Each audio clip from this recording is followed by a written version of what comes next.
Na nimefuatilia kwa karibu kauli ambayo alizungumza Ally Kamwe au mazungumzo alikuwa anafanya kwenye siku yao ya kula pilau pale Tabora siku ya jana. Of course kwenye vitu ambavyo alikuwa anazungumza kuhusu mkuu wa mkoa wa Tabora Paul Chacha havikuwa vitu vizuri, nadhani anapaswa kuomba radhi. Unajua unaweza kweli ukawa unazungumza mambo mengi na utani kwenye mpira, lakini kuna baadhi ya watu hutaki kuwatania kwenye mpira. Hata kama walizungumza vitu fulani ambavyo kwako ni vya tofauti, lakini unapaswa kuwa respect kwa sababu ni watu ambao wana heshima kubwa na nchi ya Tanzania na ni watu ambao wanaheshimika sana.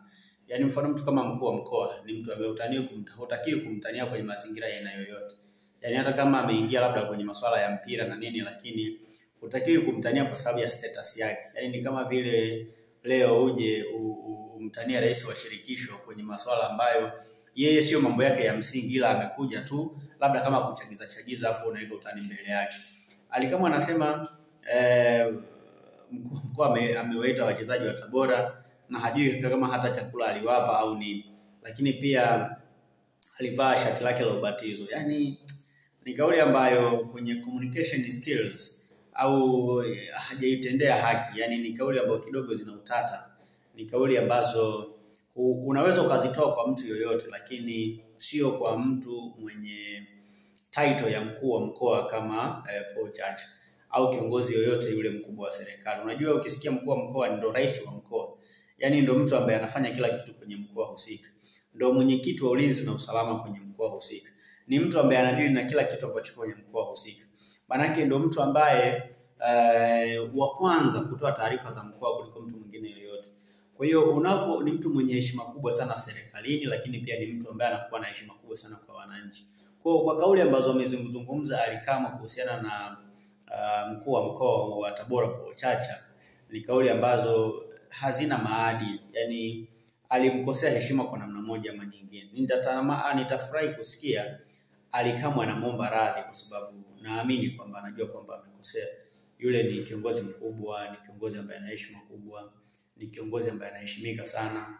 So kwa kile ambacho kimetokea ni kitu ambacho mimi binafsi yangu kimenishangaza kwa sababu kwa mtu kama Ally Kamwe anajua status za viongozi kama wale, anajua heshima ya viongozi kama wale.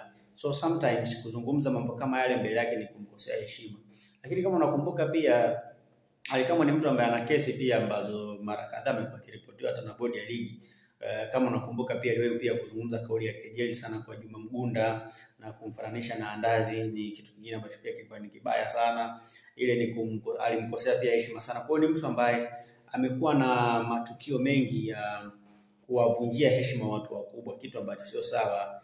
Aliwahi kufanya hivyo pia mbele ya waamuzi kwenye andiko lake la Instagram, kitu ambacho kilipelekea mpaka akatoka kwenye kamati ya maadili iliyodumu mpaka sasa inaelezwa kwamba labda pengine amefungiwa na vitu kama hivyo. So naamini kwamba kwa kile ambacho kinaendelea mpaka sasa, yeye kama afisa habari wa club anapaswa kuomba radhi kwa namna moja ama nyingine, kwa sababu vitu kama hivi ni vitu ambavyo vinamshushia heshima yeye kama afisa habari, lakini pia ni vitu ambavyo vinasababisha watu waanze kufikiria tofauti na vile ambavyo walikuwa wanamchukulia mwanzoni. So itakuwa jambo zuri sana kama Ally Kamwe atakuja kumuomba radhi mkuu wa mkoa wa Tabora Paul Chacha, kwa sababu ni mtu mwenye heshima kubwa sana, lakini pia mambo ambayo amezungumza hayakuwa mambo ambayo yeye aliingia tu kwenye mpira kuzungumza kama sehemu ya kuhamasisha. Sio kwamba aliingia kusema Young Africans. Kwa hiyo alizungumza mambo ya kawaida tu ambayo Ally Kamwe hakupaswa kuyachukulia personal kwa kiasi kile.